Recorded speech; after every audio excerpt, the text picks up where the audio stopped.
déceler les indices, repérer leurs faiblesses et les exploiter. Ce qui m'intéresse, c'est le côté psychologique du jeu. C'est vraiment ce qui m'a poussé à dire « c'est ça que je veux faire, ça et rien d'autre ».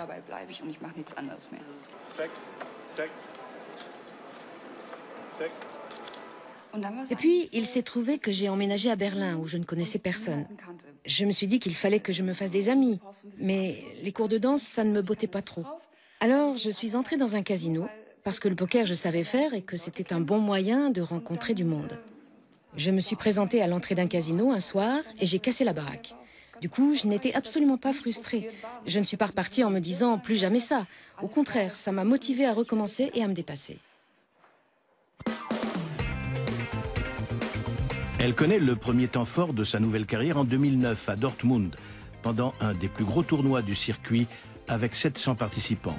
Au bout de 4 longues journées à jouer avec acharnement, elle gagne sa place à la table finale. Je ne me suis pas vraiment rendu compte. Malgré les caméras et le public, j'étais ailleurs, dans mon monde. Je joue au poker, un point c'est tout. J'aurais pu tout aussi bien me trouver dans un casino ordinaire, ça aurait été pareil. Je n'avais aucune conscience de l'enjeu.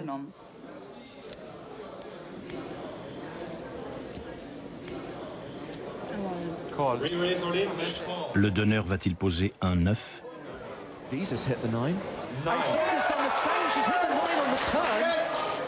Sandra mène avec 2 paires, les As et les 9. Qu'y a-t-il dans la rivière? Un 8. Tonight, it's all about Sandra, only the second lady ever to win an EPT title. She said it was her destiny, and she was absolutely right.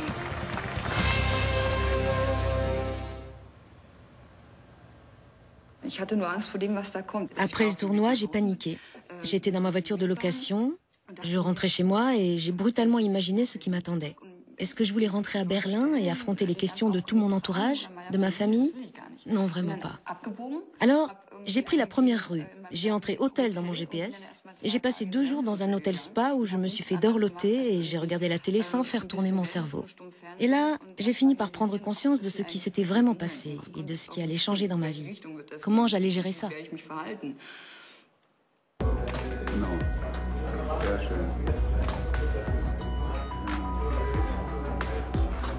Wunderbar.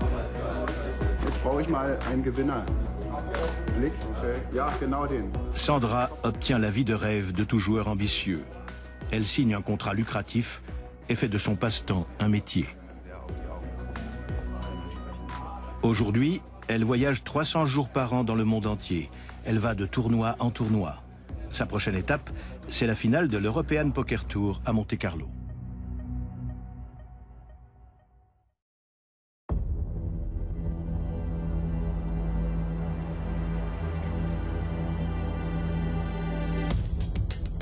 Le monde du poker aime se parer de superlatifs, y compris dans ses versions numériques. Des millions de joueurs se rencontrent 24 heures sur 24 sur diverses plateformes. Selon les tables, les mises peuvent aller de quelques centimes à plusieurs milliers d'euros.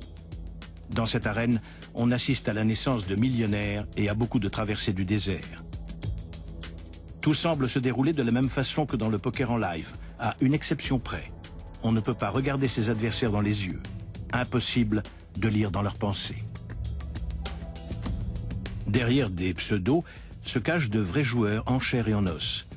On peut affronter des Lettons, des Français, des Chinois, des Russes et des Mozambicains et spéculer sur leur façon de jouer. Lorsqu'un joueur met longtemps à réagir, est-ce que ça signifie qu'il n'arrive pas à se décider ou est-il occupé à répondre au téléphone, à réceptionner une pizza ou à se disputer avec sa petite amie? Les informations dont on dispose sont maigres et les interprétations difficiles.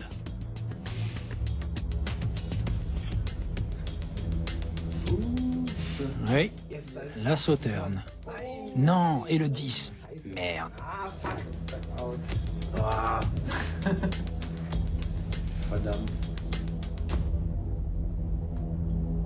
Ich gewinne mehr, als dass ich verliere.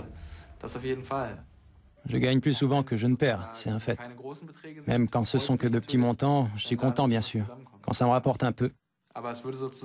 Mais comme source de revenus, ça suffit pas. C'est plutôt un salaire d'appoint. Das wäre ein schlecht bezahlter Nebenjob. Avec mes as, relance UTG à 3 fois la grosse blinde en cash game. Dans l'espoir que ce type fasse monter les enchères. Mais non, il se couche et mes 2 as m'ont rapporté la somme faramineuse de 15 centimes.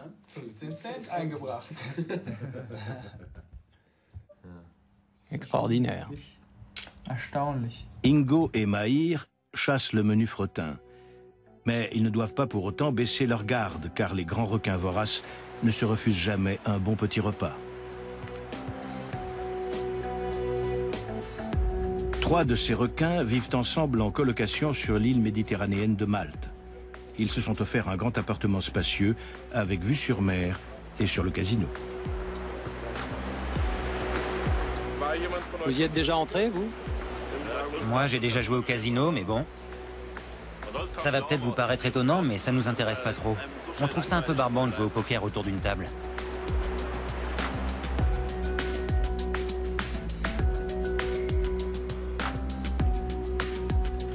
Ces requins ne chassent pas les poissons seuls. Ils s'attaquent au banc entier. Ils tapent dedans et isolent les plus faibles.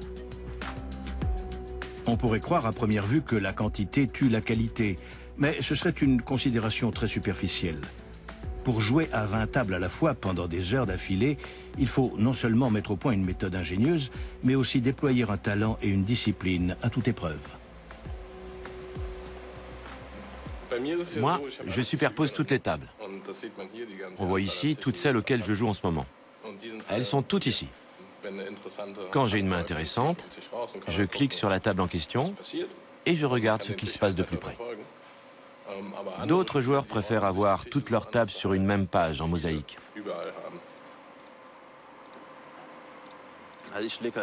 Pour moi, le plus important, c'est de jouer aux tables les plus intéressantes. Les tables où se trouvent au moins 3 mauvais joueurs. Mais ce n'est pas toujours facile.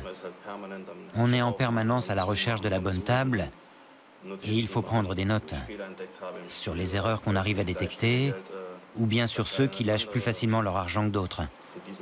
Au final, c'est souvent eux qui rapportent le plus.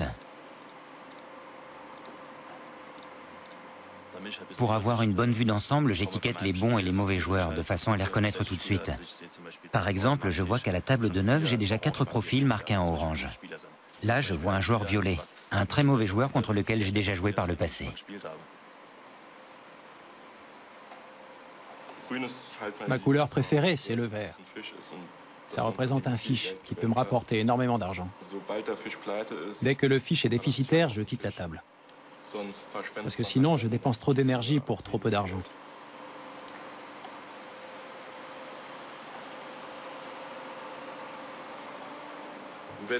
Quand je joue en ligne, je ne vois pas le type qui est en face de moi.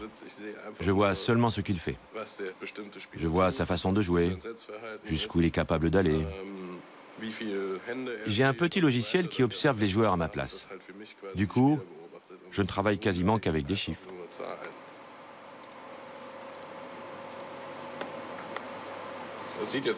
Ça doit vous faire un peu bizarre. En gros, les plus utiles sont les 3 premiers, les chiffres qu'on voit en haut. Un type qui joue à 13%, c'est quelqu'un qui joue serré. Ah, j'en ai un, ça y est. 52-19, c'est notre fiche idéale. Et lui, c'est quelqu'un qui joue trop de mains et qui, par conséquent, va perdre beaucoup d'argent. Et ça, ce sont les adversaires qu'on cherche à avoir. Bien sûr, ça ne marche pas à tous les coups. Il faut avoir de bonnes cartes face à ces gens-là, parce qu'ils ne se couchent jamais. Celui-ci est particulièrement agressif. Là, vous voyez, c'est une attitude particulièrement agressive. Personne ne relance 4 fois dans cette situation.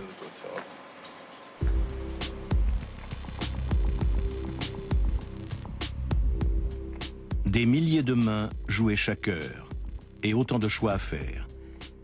C'est ici que les calculs de probabilité prennent tout leur sens. Le facteur chance est réduit à sa plus simple expression pour faire place aux gros chiffres.